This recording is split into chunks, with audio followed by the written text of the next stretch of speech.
Thank you for joining me today. I'm excited about the fact that we're living in a world that's constantly changing and the Bible is always the same. We live in a world that has ups and downs, and Jesus Christ, He's the rock, He's the foundation. And so no matter what is taking place in the world around us, isn't it wonderful when we can go to the Bible, to God's Word, and we can find a verse or a passage that says, here's how we can anchor our life, our future, our eternal salvation is based on God's eternal Word. And the reason I say that is because, you see, really, we live in a time when a lot of times I say, that just doesn't seem right. Matter of fact, it's like putting a square peg in a round hole. It just doesn't work. But the truth is, when I go to the Bible, I find a passage or two, or even more than that, that states the very conditions that we're living under. I like to look at the end of the story because the end of the story tells us the principle by which we can live today. And such is true today. Yeah, a lot of times, I'm sure many of you are saying, that just doesn't seem right. Matter of fact, I know some people that have given up watching the news altogether because every time they see a news story, it's always a negative spin. It's always crashing the values that made America great. Or it's crashing the values that we grew up, or it's crashing the values that we hold right now. And so we say, it just doesn't seem right. But look at the passage there, Matthew chapter 13, verses 24 through 30. It's part of the parables of the kingdom of God, the kingdom of heaven. And it's so interesting that I want to share some of that with you because in this parable, it's the famous one of the wheat and the tares. And so the passage began by saying that the Lord put another parable unto them. And he says, it's likened unto a man which sowed good seed in his field, but while men slept, his enemies came and sowed tares. And of course, the workers, they're upset because in the situation that we're talking of, it said, okay, what took place when the tares were sown? And there's a wonderful answer. That answer is going to give you comfort today. Matter of fact, this passage is so important that I think if you can put this on your mirror, or you can put this at your table or on your desk, there's going to be so many times that you're going to watch a news story and you're going to say, wow, this doesn't seem right, but I'm so glad that we have the Bible to explain what it is. Because here's what it said, but while men slept, his enemy came. There's an enemy. Sowed tares among the wheat and went his way. But when the blade was sprung up, brought forth fruit. Then appeared tares also. So the servants of the householder came and said unto him, Sir, did not thou sow good seed in the field? But where then are these tares? He says, the enemy hath done it. So now the servants say, well, let's go and let's pull it up. He says, no, don't do that, lest you also uproot the wheat with the tares. And then he gives the solution. Let them both grow together until the harvest, and in the time of the harvest I will say to the reapers, gather together first the tares, bind them in bundles to burn, but gather the wheat into my barn. A great separation is going to come. There's going to be a great judgment to come, but there's going to be a time when the tares and the wheat come up together. Now, let's look at this in a little bit more detail. Here's one of the difficult things about it. Tares look identical to wheat. Yeah, there's a period of time when you can't tell the difference between the tares and the wheat. And that might be true in some of the things, some of the stories that we're going to talk about today. At the beginning, they might look the same. But as you get closer to harvest time, that's when there's a difference. You can see that there's fruit, there's a head in the wheat. But the tares, nope, they look like it at the beginning, but there was a great difference. And then I think it's also fun for us to look at this. The sower, that's the Son of Man. There's nothing wrong with the sower. That's Jesus Christ. He's done it right. And so next we see the field. That's the world. There's the good seed, and these are actually the children of the kingdom. They're individuals that are saved. But it talks also about the children of the wicked one. That's the tares. And then the enemy. You know what? The enemy is the devil. Sometimes if we're not careful, we begin to fight each other. The devil loves it when he can get us fighting each other. But the truth is, the enemy is the devil. And then it goes on to talk about this. In terms of these tares, okay, the tares, see, they were inserted while someone slept. Now, Jesus never slumbers or sleeps, so it's not his fault. But chapter 13 of Matthew, verse 25, while men slept, the wicked one came in. And I'm afraid that we have slept. I'm afraid that what took place while we weren't paying attention, while we didn't have our priorities exactly right, guess what? The devil came in and put tares. He put false hope. He put false seed, bad seed into the field. And now we have both of them growing up together. And there's Satan. He's the deceiver. He's the liar. And he's the one that's done this devilish work that's so bad. Number two, the devil can't change the wheat. Okay? He can only affect the sun, the seeds of the tares.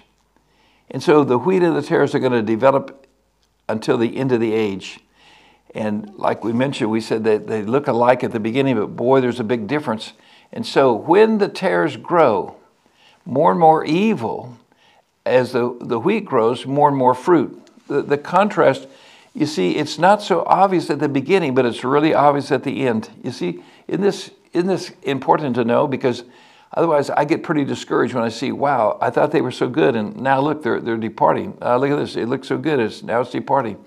Every area, society, education, medicine, technology, we see this really in all these things, but it continues because you see the tares, they're going to be gathered together in bundles. The growth of the evil in this world is more and more as time goes on, but it's going to be bundled together. And these things, whether it's the New Age movement, whether it's Mormonism, whether it's the children of the Antichrist, whether it's woke, right now, woke and anti-Israel is so big. You see, this didn't catch God by surprise. It's also interesting because there's a separation. Let both grow together until the harvest. And so there's going to be a time that God's going to come back. And when he does, he's going to separate the wheat and the tares. My friend, that separation is going to be painful because, unfortunately, the tares can lead some people away. Those who haven't made a decision concerning Christ, they can be easily led away by this. But God's going to have a judgment. He'll gather the wheat into the barn for preservation. He'll have the tares for destruction.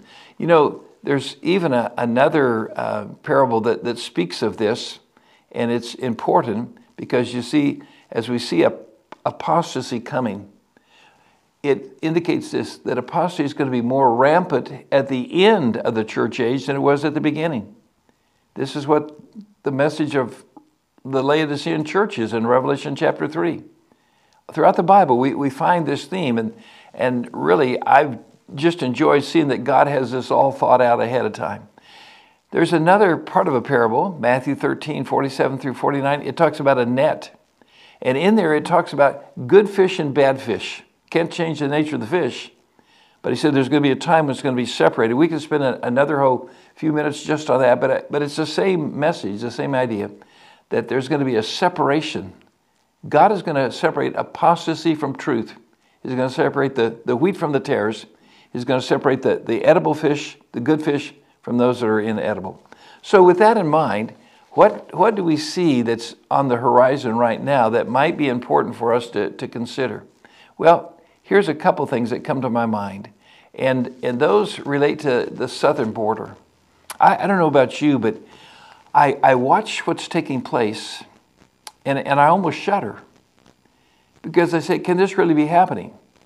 I have friends that are trying to escape political situations in a number of countries. I'm not even going to mention the countries because it's so sensitive. But there's unruly dictators. There's crimes of atrocity being committed. And whether it's in Africa or Asia or in the Middle East, every area has these catastrophes occurring. And some of these people are actually trying to escape.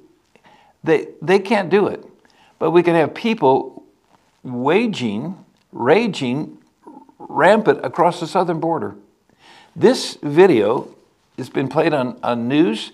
I found it interesting because while some news outlets played it several times, some didn't play it at all, and one gave 30 seconds to the story. Now, the video clip's not very long, but I think it is important. I want you to watch it, and then I'll tell you part of my concern and part of why I relate this to our story in Matthew chapter 13.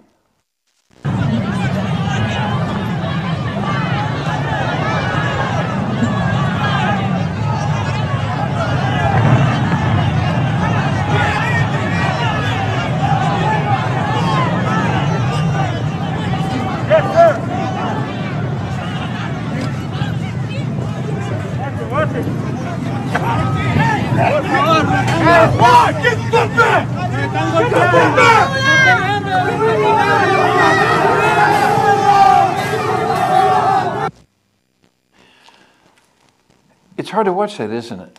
It's hard to watch it because they're invading a country. I don't know really of anyone who thought it would ever come to this, but it has. It's enough to see that we have millions of people coming across the border. It's enough to know that already enough illegal immigrants have come in that it's a bigger group of people than 36 of the 50 states. It's enough to know that they've ruined towns in Texas, their education system, their health system. I have a compassion for their souls. But now we know that there are terrorists coming. We see the atrocities that they're committing, not just in Texas, but all over the country. And we still have people justifying them coming. That's horrible, isn't it? And I see that, and then I look at this video clip, and this guy actually says, okay, I'm coming across, I'm going to take property, this is my right.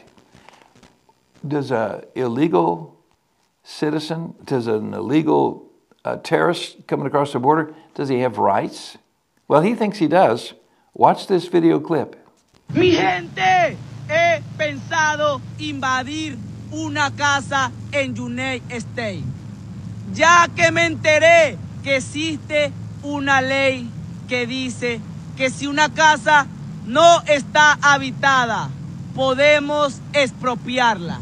Capichi, muchachos, aquí en United States también se aplica la de invasión de terreno.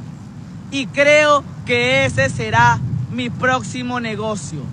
Invadir casas abandonadas. Ya que me he buscado unos códigos con mis amigos africanos. Y me dijeron que ya llevan como 7 casas expropiadas. Y como dice el dicho, papi, hay que buscar la vuelta. Y la vuelta ahorita mismo es invadir casas. Ya que nos encontramos en situación de calle. Y es la única manera que tenemos para no vivir en la calle y no ser una carga pública. Capichi, la ley dice que las casas abandonadas, deterioradas y que esté en mal estado, podemos llegar y repararlas, vivir en ellas y si podemos venderlas, hasta pedir créditos con ellas. ¿Qué dicen ustedes? I don't know about you, but I look at the last 2 video clips and it makes a sick feeling in my stomach. I'm so glad to know that the Bible said in the last days, the evil one would come and he would sow tares. This is a terror. A terrorist, but also a terror. The idea of people breaking down a gate to break into a country, this is unheard of. You see, while we slept, while we thought it didn't matter, I have friends who said, well, it's no big deal that these people are pouring across the border. I feel sorry for them. Well, we've done that now for several years. And now there's 8 or 9 or 10 or 15 million. There's lots of different counts. But here's what I do know, that drugs are flowing across the border. Sex trafficking is there. Illegal people are crossing into the country. Terrorists are crossing into the country. And now they're seizing property. Wait a minute. Think about that. Seizing property. There's something that's just not quite right about that. How can it be happening? How could it change so quickly? We slumbered. Spiritually, we slumbered. Politically, we slumbered. As a country, we thought that our country would never fall apart, but it has. And there's going to be a separation, but it's going to be at the judgment of God. I really think we're close to the judgment of God called the tribulation. And that's why I plead with you today to come to Christ. I plead with you today to make sure your family knows the Lord. You see, these people are soon going to be voting. Yeah, everything is in motion to make it so that they vote. And they can control a number of states. Wow. If I didn't know that the Bible said in the last days, the terrors are going to grow rapidly. But don't worry. Judgment's coming. And God will right the situation. But in the meantime, we're paying a tremendous price. You know, I look at this and here's the story that 320,000 illegal immigrants have been brought into this country. 320,000. I mean, this is incredible. In other words, we're paying for their flights. We pay them a bonus to come across the border. I know a lot of people that would love to have $5,000 or $10,000. I know a lot of good families that would love to have an education given to them or health care given to them. We don't have it, but we're doing it to illegals? Wow. The enemy is the devil. The enemy is the woke society that we're living in. My friends, stand fast, because God's judgment is going to separate the tares from the wheat. And then in this story, there's another thing that's amazing to me.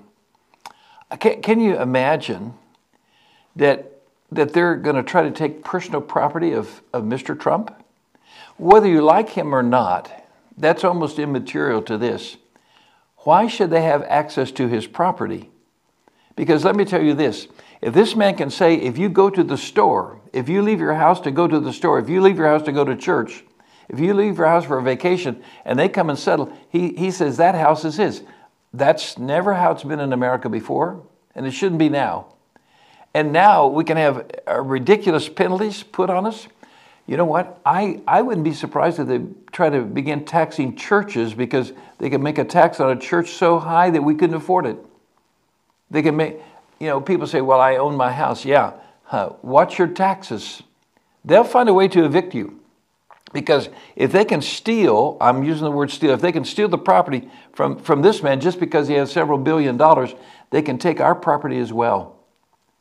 You see, we're living in a day and a time, and I'm so happy to tell you that God is aware of the situation. It's going to get really dark, but that says judgment's coming, and God's judgment will prevail. Well, not just the southern border, but there's other areas of wokeness. There's other areas, and say it just doesn't seem right. This is a clip I'm going to play. I played it before. I'm going to play it again because I think the message is so important. I could have chosen any one of 5 or 6 or 7 or 8 woke religious videos that I have. But this one in particular I want to show. And so watch, and again you're going to say, this just doesn't seem right. Well, it's not right. You see, the enemy's coming and sown tares. What if God worships me? Can you say that with me? What if God worships me? A God who worships me is quite the statement. I know, but follow me. Now, I get it. We've started to worship a very big heteronormative white Jesus that we constantly thank for standing between us and a mean God. But really, who, what, when, and why? Worship has become so God-centered that it risks the subjective colliding of our own things, our biases, etc. What if worship is us on the mountain of transfiguration? This space where God spoke, that God was well pleased. This place where God spoke about God's Son in such a way that the light shone on him and God looked and said, wow. What if worship is Genesis 3:8 that says, when God says, where are you? And who told you that you were naked?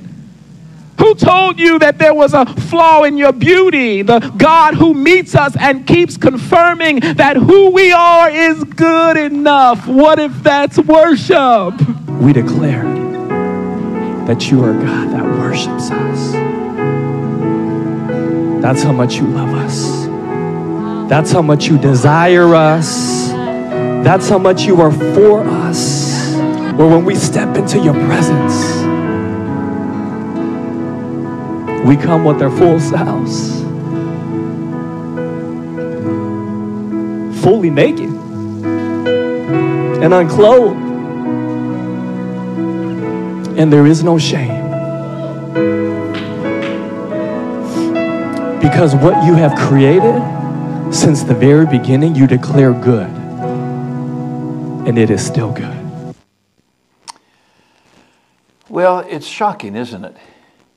I think these people have forgotten that Satan was cast out of heaven because he wanted worship that belonged to God. And so, since when does the creation tell the Creator to worship it? Does a mountain, does a tree Does an ocean tell God to worship it because it's flowing, because it's growing? How ridiculous. Let me tell you this. A God who would worship us is no God at all because we're not righteous. The Bible says none are righteous, no, not one. Do you see how they scramble together? Passages, taking them out of context. My friend, let me tell you this. There's something that's not right about this. And the tares are growing with the wheat. Some of these churches are the fastest growing churches. It's almost like, okay, this is exciting. This is a new idea. The first man criticized the fact that it seemed like worship was God-centered. And he said it was wrong. No, worship by definition is God-centered. I'm afraid today we've got the idea that we come, worship with us. Look, the point of worship is to exalt God. It's not to exalt us. I know so many of the songs we sing at so-called worship service have to do with us. A real song of worship ought to do with God and who He is, His nature. Transfiguration. Let me tell you this. His interpretive transfiguration is absolutely horrible. Because when Peter tried to elevate even the others with him, said, okay, let's build an altar, one for this person, one for that. All of a sudden, transfiguration was over. Why? Because no one is on the same level as Jesus Christ. There's something not right about this. The tares are growing. And some of these churches are the fastest growing churches. God did not say, where are you, so that He could worship us after the sin. How ridiculous an interpretation is that? No, He asked, where are you? Because He wanted to save us. He wanted to redeem us. He wanted to clothe us so that we could have fellowship restored. But to clothe us, it required the death of a lamb. You see, the story is completely wrong. But people are going by the hundreds to these places to worship. Wow. Something's not right. God's going to come. It's going to separate the wheat from the tares. I hope you're among the wheat and not the tares. Have you ever seen a preacher get so excited about his message that he forgets the clock? Well, that was me. That was me today as we started the little series on That's Just Not Right. I'm so excited about this passage in Matthew chapter 13, and I've got so many examples of it that, I went longer than I normally do for a Saturday broadcast, and so we're going to break it right here. And we'll finish it next week. But I think this principle is so important, and so I want to continue to say, are you ready? Because I think Matthew 13, the story of the wheat and the tares, is the critical story for right now. We're watching the wheat and the tares grow up. I've got other examples, and I want you to join me for those. Part of those examples had to do with everything from medicine. It has to do with society in general. Wow. It has to do with Israel and the pressure that the United States is putting on Israel right now. Matter of fact, I'm going to make an appeal to you to stand with Israel. We've even had a cup printed that way. And sometimes I get in trouble. People say, are you an American or are you Israeli? Well, I'm an American, but I love Israel. And I know many people in Israel, and they're Israelis, and they love America. Because up until now, we've stood with Israel. And the Bible says this, I will bless them that bless Israel and curse him that curses thee, Genesis 12:3. My friend, I believe that there's a judgment day coming. It'll be a judgment separating the wheat and the tares. It's going to be a blessing for those that have sided with Israel. And it's going to be a curse for those that sided against Israel. We'll look forward to having you join me next week as we finish this message. But thank you for watching today.